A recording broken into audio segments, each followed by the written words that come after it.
জামুগুৰিহাটত ভাৰতীয় জনতা যুৱ মৰ্চাৰ নদুৱাৰ সমষ্টিৰ উদ্যোগত বৃহৎ যোগদান কাৰ্যসূচী। নদুৱাৰ সমষ্টিৰ জামুগুৰিহাটৰ বাপুজী ভৱনত আজি এক বৃহৎ যোগদান কাৰ্যসূচী সম্পন্ন হয়। ভাৰতীয় জনতা যুৱ মৰ্চাৰ নদুৱাৰ সমষ্টিৰ উদ্যোগত অনুষ্ঠিত এই যোগদান কাৰ্যসূচীত সমষ্টিটোৰ বিভিন্ন প্ৰান্তৰ প্ৰায় 6 শতাধিক যুৱক যুৱতীয়ে বিজেপি দলত যোগদান কৰে। এই কাৰ্যসূচীতে ৰাইজৰ দলৰ কেন্দ্ৰীয় বিষয়ববীয়া অনুপম শইকীয়াসহ জিলা পৰ্যায়ৰ কেইবাগৰাকী বিষয়ববীয়াই যোগদান কৰাৰ লগতে আঞ্চলিক পৰ্যায়ৰ আছুৰ কেইবাগৰাকী প্ৰাক্তন সভাপতি সম্পাদকে যোগদান কৰে।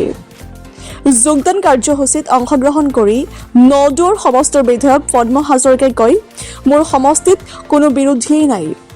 ঝাৰুমাৰী ৰাইজে কংগ্ৰেছক বিদায় দিছে। এইবাৰ নিৰ্বাচনত 1,20,000 ভোটত মই জয়ী হ'ম।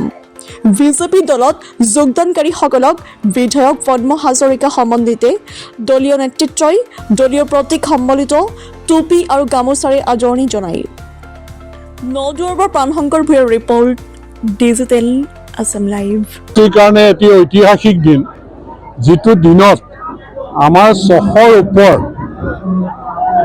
নতুন প্ৰজন্মই আমাৰ দলত অংশগ্ৰহণ কৰিছে আৰু লগতে কেইজনমান আমাৰ বাপুজী ভৱন সমিতিৰ সাধাৰণ সম্পাদক প্ৰাক্তন শিক্ষক প্ৰদ্যুম্ন হাজৰিকা, ৰাইজৰ দলৰ কেন্দ্ৰীয় তেওঁলোকৰ কাৰ্যনিৰ্বাহকৰ সদস্য অনুপম শইকীয়া আৰু কেইজনমানে জইন কৰিছে, কিন্তু 600ৰ ওপৰ নতুন প্ৰজন্মই জইন কৰিছে।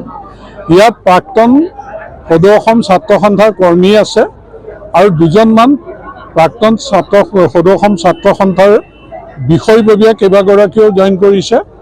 গতিকে আমাৰ যুৱ পৰিষদৰো দুজনমানে জইন কৰিছে, ৰাইজৰ দলৰ পৰা জইন কৰিছে আৰু নতুন ভোটাৰ, নিউ ভোটাৰ সব মিলাই পেলাই 600ৰ ওপৰ আজি আমাৰ যুৱ বন্ধুৰ লগতে কেইগৰাকীমান নেতাই আমাৰ দলত অংশগ্ৰহণ কৰাটো নিৰ্বাচনৰ আগমুহূৰ্তত। গতিকে দলে এবাৰ কি ৰিজাল্ট দেখাব সেইটো আপোনালোকে নিশ্চয় ছবিখন প্ৰতিফলন হৈছে। গতিকে মই যে কৈ আছিলোঁ যে যোৱা লোকসভা নিৰ্বাচনৰ আগত 1 লাখ ভোট আমি পাম বুলি, আমাৰ কেইটামান ভোটে কমিল। এইবাৰ মই আজি কৈছোঁ আমি 1,20,000 ভোট লাভ কৰিবলৈ সক্ষম হ'ম। গতিকে এই ছবিখন প্ৰতিফলন হৈছে এই বৃহৎ যোগদানৰ জৰিয়তে। গতিকে এই যোগদানে প্ৰধানমন্ত্ৰী নৰেন্দ্ৰ মোদী ডাঙৰীয়াৰ প্ৰতি আকৃষ্ট হৈছে, মুখ্যমন্ত্ৰী ডক্টৰ হিমন্ত বিশ্ব শৰ্মা ডাঙৰীয়াৰ প্ৰতি আকৃষ্ট হৈছে আৰু দলে দিলীপ শইকীয়াৰ নেতৃত্বত যেনেধৰণে সাংগঠনিক কাম কাজ চলি আছে, গতিকে কংগ্ৰেছ দল উৎখাত হৈছে আৰু ভাৰতীয় জনতা পাৰ্টীত যুৱ মৰ্চাত অংশগ্ৰহণ কৰি আজি নদুৱাৰ সমষ্টি এনেও দুৰ্গ আছিল, আজি 1,20,000 ভোট পাবৰ কাৰণে আজি সংকল্প লোৱাৰ এই পৰিৱেশ আজিৰ দিনটোত আমি পাইছোঁ। গতিকে সহযোগিতাৰ কাৰণে মই সকলোকে ধন্যবাদ জ্ঞাপন কৰিলোঁ।